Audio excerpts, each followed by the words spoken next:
wat-thayyibatu lit-thayyibina wat-thayyibuna lit-thayyibat wal khabisatu lil khabisina wal khabisuna lil khabisat. Itu kata kiai itu. Ya, benar itu. Kalau laki-lakinya ganteng, perempuannya cakep. Kalau laki-lakinya jelek, perempuannya cakep, merem masih itu perempuan. Emang udah gak ada lagi yang cakep? Ya. Punya suami hitam nggak apa-apa kata Ustaz Ile, asal satu ditepak jangan ngebul. Itu bukan orang, udah separuh oncom. Gini, jadi kita ngobrol aja lah, ngobrol, jangan serius-serius ini mah ya. Saya sambil duduk juga nggak apa-apa karena emang saya bukan ustadz beneran. Udah alhamdulillah, karena kebetulan bapak mualim, engkong kiai, cucu kebagian, itu aja. Itu doang berkahnya tuh. Beruntung kita punya orang tua bener, anak bener. Kalau kita bapak pejabat, anak nggak jadi pejabat, malu. Tapi bapak bukan pejabat, kita jadi pejabat, cakep berarti. Tapi kalau bapak benar, emak benar, kita nggak benar, berarti jelek kita. Ukurannya kita kesinggung, bapak benar, emak benar, anak juga mesti benar, kira-kira begitu. Sedikit dari tentang kawin. Apa yang disebut dengan nikah, besok kan akad nikahnya ya? Ya, di kita. Nikah itu adalah enak. Jadi kalau orang yang nggak nikah, yang nggak mau nikah sampai sekarang, berarti dia nggak tahu yang enak-enak. Karena nikah adalah enak. Masuk kamar enak, duduk di pelaminan enak, tanda tangan disaksiin enak, besok sampai kita di kamar walaupun malamnya berasa sakit, paginya sakitnya juga sakit, enak. Berarti nikah itu adalah enak. Udah segitu aja susah amat ya, nyari duit goceng.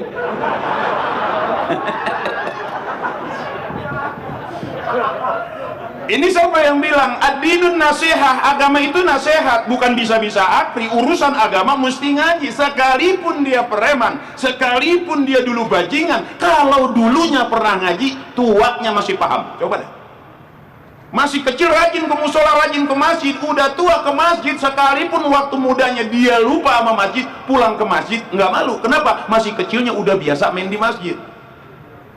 Makanya kalau punya anak nakal di masjid masih lebih bagus daripada dia nakal di jalanan. Kalau nakal di jalanan resikonya gede, ada motor keserempet motor, ada mobil ketabrak mobil. Tapi kalau nakal di masjid nggak bakal ketabrak motor, paling ketiban beduk. Mana ada motor masuk ke masjid? Kira-kira begitu tuh. Makanya apa yang orang tua kata benar, ikutin cara nikah, ikutin cara rumah tangga, jangan cara artis, ikutin cara orang tua. Empuk orang tua mah nggak bakal ketemu sakinah mawaddah warahmah kalau nggak satu tauhid. Nggak sebut kita orang-orang yang agama Islam sakinah mawaddah warahmah, nggak ada yang disebut sakinah mawaddah warahmah yang akidahnya, yang tauhidnya la ilaha illallah Muhammadur Rasul. Itu baru mawaddah sakinah warahmah. Sakinah kalau kata orang Sunda, sakinah sakali teken ngeunah. Gimana aja udah ngomong masa kena-kenanya. Ya, terus nih, kalau udah kita ikutin cara orang tua kita, beda sama cara kita. Coba apa? Sekarang kita cari mantu, lihat-lihat dulu udah kerja belum, gajinya berapa ya. Dulu orang tua kita cari yang ngerti agama, cari yang bisa ngaji, cari yang mau ngikut tahlil. Punya mantu rajin ngikut tahlil, mertua nggak bakal susah. Coba apa? Iya, nggak bisa beliin daging, nungguin aja tadi ada yang mati. Ngikut nih tahlilan, makanya jangan pakai anti tahlil orang sekarang, gak pantas turunan kita. Makanya disebut itu seakidah, itu benar. Nggak bakal ketemu sakinah mawaddah warahmah, nggak bakal ketemu anak yang soleh soleha, nggak ketemu. Makanya kenapa kata orang tua, kalau punya orang tua benar, anak bakal nyusul benar. Termasuk kita hidup sampai sekarang karena siapa? Bisa jadi karena orang tua kita, bukan karena kita. Sebelum kita lahir orang tua kita sudah ada. Sebelum kita kenal Allah, orang tua kita sudah rajin zikir kepada Allah. Cakep tuh. Kira-kira begitu dah, dipas-pasin aja dah. Ini memang nggak pakai DP. Ya kira-kira ini dipas-pasin aja. Ikutin cara orang tua kita, jangan ikutin cara artis. Nggak bisa model kita. Lihat Raffi Ahmad, dia nikah, wah luar biasa, mewah, miliaran habisnya. Coba ukuran kita, nikah ngikutin dia, habis banda. Makanya ada 3 hukum di negara kita. Ada hukum agama tuh, ke KUA nikahnya. KUA hukum agama, hukum adat nih resepsi pernikahan. Udah nggak bisa hukum negara, nggak bisa hukum adat, resepsi emang nggak punya modal, nikah di bawah pohon pisang masih sah. Coba apa? Orang tua kita dulu ada yang rame-rame, di bawah pohon pisang nikah, tetap netes. Sebab apa itu yang disebut nikah? Ada beberapa. Boleh nikah. Yang pertama, sah itu nikah kalau sama-sama orang. Lah kalau yang satu orang, yang satu kunyuk, nggak sah nikahnya. Lama yang satu udah memakai dandan pakaian gaun pengantin, nungguin bininya turun dari pohon, nggak sah. Artinya apa? Sama-sama orang, istri menganggap suaminya orang, suami menganggap istrinya orang. Sebab coba lihat, kalau udah marah, hilang itu bahasa manusia. Nggak sedikit suami kesel, ngomong sama bininya, mengkunyuk lu. Ada di tempat saya gitu, mengkunyuk yang susah dibilangin lu, meret. Kalau udah kesel, keluar bahasa itu. Dasar bodohnya laki-laki, sore dia katain kunyuk, itu malam dia pengen kunyuk dia pakai juga. Apa kata bini? Tadi gue dikunyuk-kunyukin, sekarang aja gue dipanggil yayang-yayang. Yang gimana lagi, emang cuma ada sekunyuk-kunyuknya. Yang pertama akidahnya, makanya orang tua kita kalau seakidah aman udah, karena ukuran kita biar nggak rajin ibadah, nggak kafir aja udah cakep, tuh kata kiai itu. Sebab kita sekalipun kita rajin ibadah belum masuk kategori ahli ibadah. Sembahyang kita pikirannya kemana? Lebih banyak urusan rumah tangga, urusan dunia daripada urusan kita. Ini kira-kira begitu deh.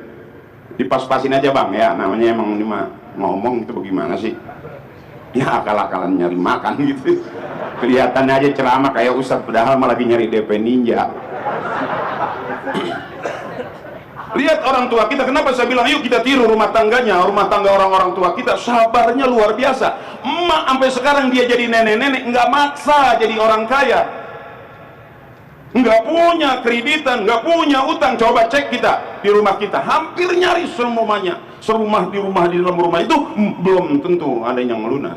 Coba pulang ntar lihat motor udah lunas apa belum, masuk ke dalam ada TV, ada kulkas, sudah lunas apa belum, terus ke dapur ada kompor, ada rice cooker, udah lunas apa belum. Nggak usah dijawab, pagi kita dorong jendela, bunyinya tuh jendela udah paham, kredit. Emang engselnya kering?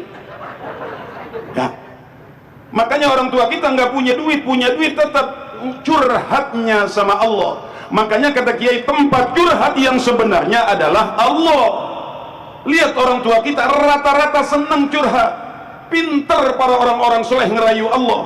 Bangun malam ngerayu Allah, tahajudnya, zikirnya pagi, habis subuhnya, duhanya ngerayu Allah, cakep itu. Makanya orang tua kita nggak maksa pengen kaya. Nggak punya duit pegang dada, la ilaha illallah. Mau masak nggak punya beras, la ilaha illallah. Mau nyuci nggak punya sabun, la ilaha illallah. Mau kondangan nggak punya duit, la ilaha illallah. Sampai suami nggak pulang-pulang, la ilaha illallah. Bapak lupa ya, udah ketahuan banyak urusan nggak pulang-pulang. Tauhidnya orang tua kita luar biasa, beda. Kita nggak punya duit, bini udah ngomel mulu ya. Coba orang tua kita enggak, diem aja, ya Allah tuh. Makanya kalau belajar rumah tangga, belajar sama orang-orang tua kita, cakep, nggak ada tandingan udah. Pusing, nggak punya duit, la ilaha illallah, hari-harinya karena dia percaya bahwa la ilaha illallah, kata Ki Allahu ghaniyun 'amman siwa, Allah maha kaya, semua makhluk butuh Allah. Jadi kalau punya kita jadi bini, kok benar kata Ustaz Sile, kalau saya nambahin doang udah, yang rajin ibadah cakep dah. Cuman kita serajin-rajinnya kita belum masuk kategori ibadah. Allahu Akbar dalam sholat kita sebut Allahu Akbar, Allah maha besar. Tapi begitu kita sholat, Allah ternyata nggak besar. Yang lebih besar adalah urusan kita, rumah tangga kita, kebutuhan kita.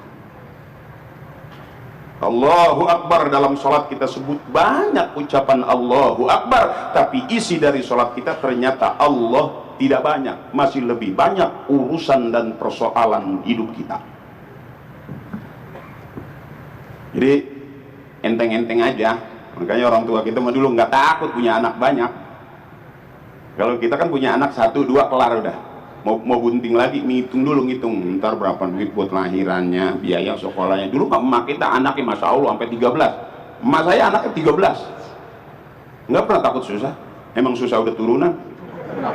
Apa yang ditakutin? Emak susah, bapak susah, kakek susah, nenek susah, sampai kita susah juga. Emang udah kompak sama kita. Ternyata mendingan susah. Aman, nggak diudak-udak orang. Masuk juga mati, malaikat nanyanya, dari mana uang kamu, kemana kamu belanjakan? Emak jawabnya empuk, ya Pak Malaikat duit dari mana? Yang bangun tidur punya duit 50.000, begitu bangun tidur gitu dong, breng pagi, nah cabai terasi bawang, sayur bening.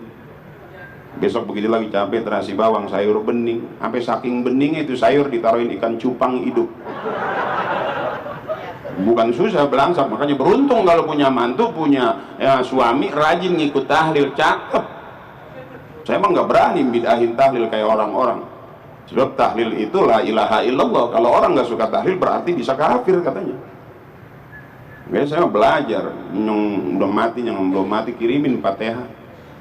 Summa ila ruhi bapak ini bin bapak itu bin bapak ono, bapak ini bapak itu bapak ono, al-Fatihah. Ya kan belum mati. Latihan, makanya anak-anak muda jangan ikut-ikutan. Sekarang kan banyak banget aliran, jangan kata aliran yang benar, yang sesat aja rame diikutin. Ya, makanya hati-hati banget ya, biarin kita dikatain bego, dikatain tolol, biarin. Mendingan tolol, selamat daripada pinter kejeblos. Tuh orang tua kita, biarin pura-pura susah aja. Emang udah dari sononya susah, dari uratnya udah kelihatan. Jangan maksa pengen kaya. Daripada saat kita sudah akur, udah aman, nggak akan ketemu yang jelek-jelek. Kalau landasannya udah la ilaha illallah Muhammadur Rasulullah, dah ketemu tuh sakinah, mawaddah, warahmah. Kalau saya bukan lagi sok ngerti, bukan. Itu tadi, agama itu nasihat. Kalau acara perkawinan saya berani suruh ceramah, tapi kalau acara kematian belum berani. Kalau acara perkawinan kan kita udah ngalamin nikah, makanya berani ceramah. Kalau acara kematian nggak berani, saya orang belum pernah mati sih. Dan bukan berarti kalau orang yang nasihatin perkawinan itu berarti orang yang udah paham rumah tangga aja bagus, rumah tangga aja belum tentu. Ada orang begitu ribut mulu suami istri, dia curhat sama kiai, bagaimana sih saya sama bini saya berantem mulu. Besok begitu lagi, datang keduanya, kiai bagaimana sih, nggak ketemu kiainya, gimana ya, api baru aja kesel kabur dari rumah. Ternyata persoalan hidup, persoalan perkawinan, persoalan rumah tangga nggak semuanya sama kita. Ke kiai pun juga udah biasa. Yayang-yayangan pertama ke sonoin belum tentu habis urusan sama ambak-ambakan kemana aja. Tuh, sama. Jadi sekarang bagaimana caranya kita supaya ke depan jadi manusia rumah tangga yang lebih baik? Tiru orang-orang tua kita, tiru cara hidup rumah tangga orang-orang tua kita. Sabarnya luar biasa. Sekalipun nggak dibeliin mobil, nggak dibeliin rumah mewah, tapi awet sampai sekarang. Lihat selebriti yang rumah tangganya bagus, mobilnya banyak, awetnya kurang. Lebih awet pernikahan rumah tangganya orang-orang tua kita dulu. Gitu Pak. Udah malam. Ya. Udah capek Pak? Udah capek Pak? Udah. Capek dong. Kalau mau nggak capek-capek nggak bisa habis. Ini bukan lagi saya nasehatin, nggak, kira-kira begitu tuh. Jadi model-model kita ukurannya, sekalipun benar belum tentu kita bisa jadi ahli ibadah. Dari zamannya, hidupnya, urusannya udah tidak sama lagi seperti urusan orang-orang tua kita. Masya Allah, luar biasa. Orang tua kita udah nggak ada yang nyalain lagi. Cakep, siapa orang yang bagusin emak bapaknya, nanti dia bakal dibagusin anak cucunya. Siapa orang yang sering kirimin Fatihah ibu bapaknya, nanti anak-anaknya bakal kirim Fatihah buat dia. Makanya beruntung udah kita punya orang tua baik sampai sekarang. Ente udah nikah belum? Belum? Nikah kalau udah sanggup, jangan pakai nungguin kaya lama. Bener. Ada orang yang ngomong dulu baru nikah, ada yang udah nggak kuat nikah dulu baru ngomong. Kalau dia tahu kalau ngomong dulu emang bapaknya nggak punya duit, tanah udah pada habis, kan pusing, nggak jadi lagi. Iya, punya duit celengin nikah aja terus ngomongnya belakangan. Anak apa itu? Emang separuh PA udah dia. Ya, saya ngomong lagi, nggak ada lagi, ngomong lagi nggak ada duitnya, ngomong lagi, wah panjang dah tuh. Akhirnya doa restunya lama gitu. Anak laki mah nggak apa-apa, nggak usah takut-takut daripada kencing ngebet kelamaan nahan ya. Kalau gue mau gitu aja, gue anak-anak muda kalau dong kira-kira daripada wow main bebelnya di handphone isinya apaan itu ya, di YouTube isinya apaan itu. Kalau yang demen ngaji dia lihat, wow kiai yang ceramah. Kalau yang kira-kira bengong-bengong malam-malam ngapain dia liatin? Ya kan, ya aduh, main bigo udah urusan. Emang bagaimana mau jadi anak muda ahli ibadah, orang lihatannya juga yang begitu mulu. Iya. Nah, makanya anak muda kalau deket sama ahli doa cakep, bener, udah kumpul sama orang tua deketin ahli doa, kebagian barokahnya. Gue juga bangor dulu, gue mau terang-terangan aja bangor, bukan orang soleh, melek mata, emang hidup susah. Pulang dari pondok hidup susah, boro-boro kita kemana aja, apa aja gue sikat.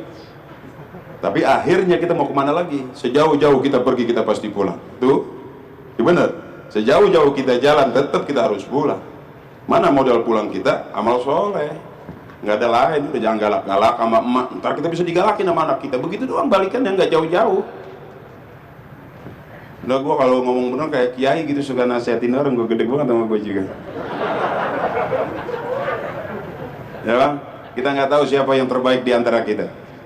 Bisa jadi di balik kejelekan ada kebaikan, yang kita anggap sudah ada kebaikan, tapi di balik itu masih tersimpan kejelekan. Wallahu ya'lamu wa antum la ta'lamun. Allah yang maha tahu, kita nggak pernah tahu. Makanya adik-adik saya siapapun, kalau saya ceramah saya nggak pernah, oh lu begini lu, nggak, ngalir aja. Saya ceramah di penjara Cipinang. Pada saat saya ceramah saya tinggal dikit doang, saya bilang apa, saya kata Allah adil, yang di dalam pasti keluar, yang di luar bisa aja ke dalam. Allah adil, yang di luar ke dalam, yang di dalam keluar. Adil Allah. Jadi bagaimana pada saat kita di dalam, awas hati-hati kita mikirin di luar bagaimana. Yang di luar juga banyak sekarang, udah pejabat level, udah menteri sekalipun bisa ke dalam. Sampai lagi kita nggak tahu. Seperti hidup nunggu giliran. Motor dipinjem, dipakai belanja ganja, ditaruhin cuman satu pocongan untuk batang nih. Tangkap polisi, kira-kira yang punya motor kena nggak tuh? Makanya daripada ente punya teman minjem motor, mendingan kasih duit 5.000 suruh naik gojek aja. Banyak orang yang kena sasaran. Ceramah di mana-mana, yang ceramah galak, tiba-tiba kita kena tuh. Ngikut lagi kita. Seperti hidup tuh tinggal nunggu giliran. Makanya kalau kata orang tua, daripada ngayap mendingan ke masjid, selawat. Daripada ngomong gak karuan, ambil wudhu baca Quran, itu lebih manfaat.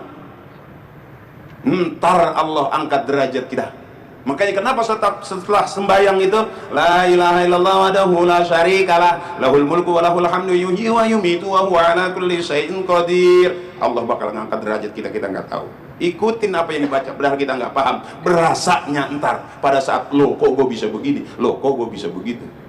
Jangan berteman sama yang sembarangan sekarang. Nah, saya nggak berteman sama pelawak. Bukan berarti nggak mau ceramah, emang nggak ada yang ngajak.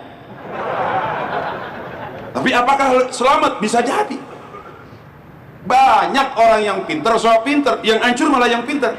Tapi yang bodoh nggak punya motor, nggak punya. Makanya kenapa orang mati jatuh dari motor? Karena dia punya motor. Kenapa orang tabrakan dari mobil? Karena dia punya mobil. Bisa mati di mobil. Lihat orang tua kita, yang nenek-nenek kita zaman dulu, nggak ada yang mati di dalam mobil. Dia matinya di atas tempat tidur. Kemana? Karena emang nggak kemana-mana. Emang nggak punya mobil, nggak punya motor. Berarti yang bodoh yang selamat. Banyak yang kaya, yang pintar akhirnya mati muda. Bener? Udah, makanya waktu yang ngaji aja. Ntar Allah bakal ngangkat derajat kita. Bisa jadi hari ini ada cewek yang ngerendahin kita, besok Allah bakal angkat derajat kita setinggi-tingginya. Hari ini kita ditinggalin sama cewek, besok ada perempuan yang ngejar-ngejar kita. Emang sendalnya kita colong. Jadi jangan nyusahin diri, jangan ya gue mah emang rumah saya hidup gue begini, nggak usah ngaku susah. Emang udah turunan dari silsilah bapak juga udah kelihatan. Dulu masih punya banda, punya tanah, ditinggalin ini, tinggalin itu, sekarang udah habis, mau apa coba? Makanya anak yang bagus pengen punya motor, nggak usah ngomong sama orang tua, cari duit beli sendiri. Itu baru anak hebat. Jangan mau punya motor jual tanah, mau punya mobil jual tanah, mau punya jual kontrakan, habis itu tanah tinggal meteran doang. Bener kontrakannya banyak. Wow, mau punya motor jual sepintu, punya mobil jual 2 pintu. Mau kawin jual 3 pintu. Akhirnya tuh kontrakan tinggal jendela doang. Ya pintunya habis dijuali. Siapa orang mau kontrak rumah enggak ada pintunya. Bener. Tuh. Makanya akal pakai banyakin, biar ilmu sedikit akal banyakin. Gue ilmu gue dikit, undang ceramah gue datang aja. Ya kan, apa aja gue akalin. Lah persaingan ketat katanya. Orang ganteng banyak, orang pinter banyak, orang kaya banyak. Tapi orang ganteng biasanya pakai kegantengannya, orang kaya biasanya pakai duitnya. Entahnya nggak punya kaya, nggak punya ganteng, akalnya pakai. Tuh, kalau ngelancong begitu. Yang ganteng bawa mobil, ya, yang ganteng bawa ninja. Lu nggak usah bawa apa-apa. Tapi yang begitu pada pulang, lu temuin emaknya, lu gegemin 50.000. Itu yang berasa. Yang bawa ninja nggak bagi duit, yang bawa mobil nggak bagi duit karena merasa mobil ketiga. Entah lu emang bawa sendal doang, mana putus sebelah. Tapi 50.000-nya itu sama cium tangan bolak-balik itu modal tuh. Akhirnya apa? Biarin neng, dia nggak punya motor, nggak punya mobil, tapi emak cocoknya sama dia. Ngaji dia bisa tuh, ngaji dia pinter, sembayang rajin. Entah kalau gua nggak ada umur siapa yang ngajiin? Tuh emang lu sering ikut tahlil, cakep, ya kan? Pulang bawa berkat, ada gua kasih. Mertua girang nggak? Coba yang pulang dari kantor mah enggak ngasih berkat, emang pulang udah capek garasi masuk mobil udah pulang tidur. Coba yang bisa tahlil doang berkat itu sampai jeruk juga gosok-gosok sampai kelimis banget buat mertuanya. Itu makanya jadi orang susah jangan rendah diri. Bisa jadi yang susah bakal Allah angkat derajatnya, bisa jadi yang udah kaya Allah bakal jatuhkan tuh kekayaannya, hancur. Nggak lama kok. Yang dulunya teman kita, tetangga kita, tanahnya banyak, rumahnya banyak, sekarang habis ya. Makanya mendingan susah dulu baru senang, daripada senang dulu baru susah. Nah kalau sekarang kita sekarang susah, besok susah, nggak usah marah, emang udah turunan susah ya. Makanya sekarang ukuran yuk ditanya kerja di mana, kalau ngapel kan gitu. Mertua sekarang nih, empom-empom sekarang lebih seneng ngelihat satu bawa nih ya, entah yang bawa kain sarung, no dijemput ngaji, no jemput ngaji bahasanya, bener. Coba lihat ntar mak, yang pakai kain sarung, yang bakal nungguin kita nggak ada umur, kita lagi sakit, Al-Fatihah, neng, gue belum mati, nggak apa-apa mak, Fatihah, doain, tuh, cakep nggak? Cakep mak, jangan pakai ditanya kerja di mana, gajinya berapa, udah punya rumah belum, anak keberapa? Entah yang bawa motor aja masuk deh, motornya ganti lagi besok, wah Jakarta orang kaya nih, nggak taunya Gojek, makan dah tuh ya. Biarin, nggak usah dandanin muka biar ganteng, nggak usah. Ini aja rapihin. Lihat orang-orang soleh rumah tangganya pinter ngerayu Allah, pagi sore siang malam.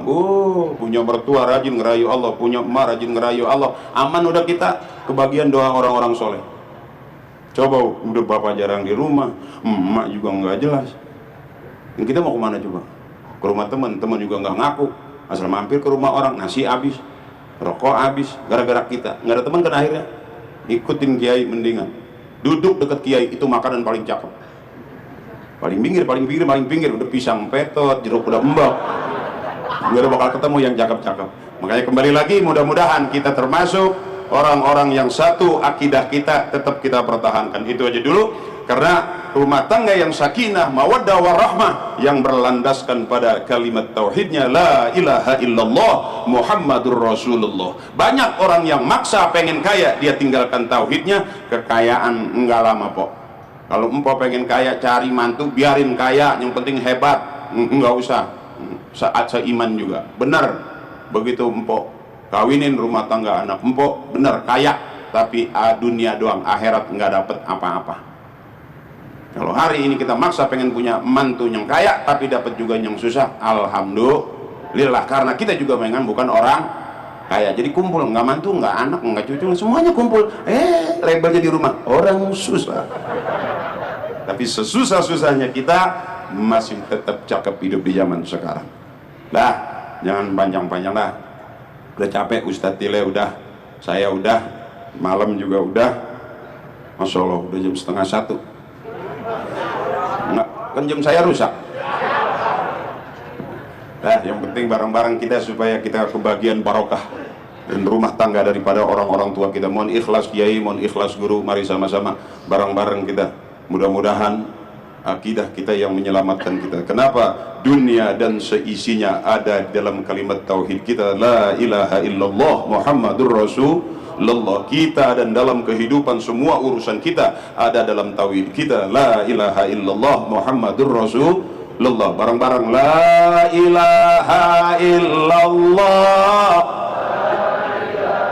la illallah, la ilaha illallah Muhammad. Lagi, la ilaha illallah,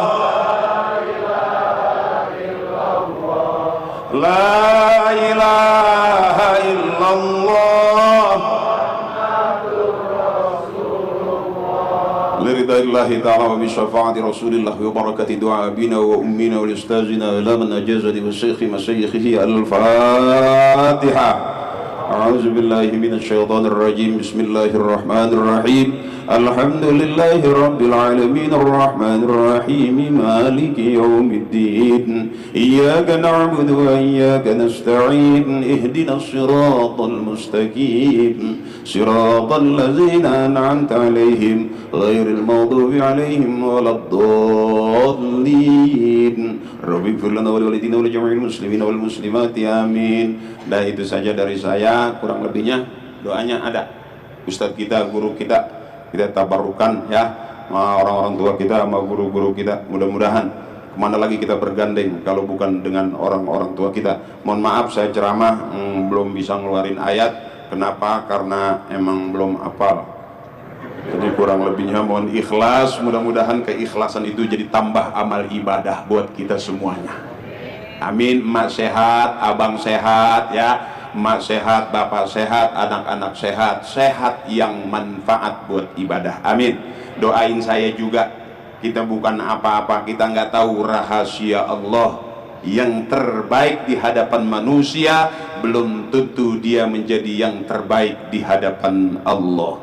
Mudah-mudahan audisi ini mengingatkan kita, hidup bakal pulang dan modal pulang kita falyamal amalan salihah, beramal soleh, berbuat baik. Mudah-mudahan anak-anak kita baik, ibu bapak kita baik, semuanya baik, yang kita makan baik, dunia kita ketemu kebaikan, akhirat kita ketemu kebaikan, karena surga hanya ditempuh dengan jalan kebaikan.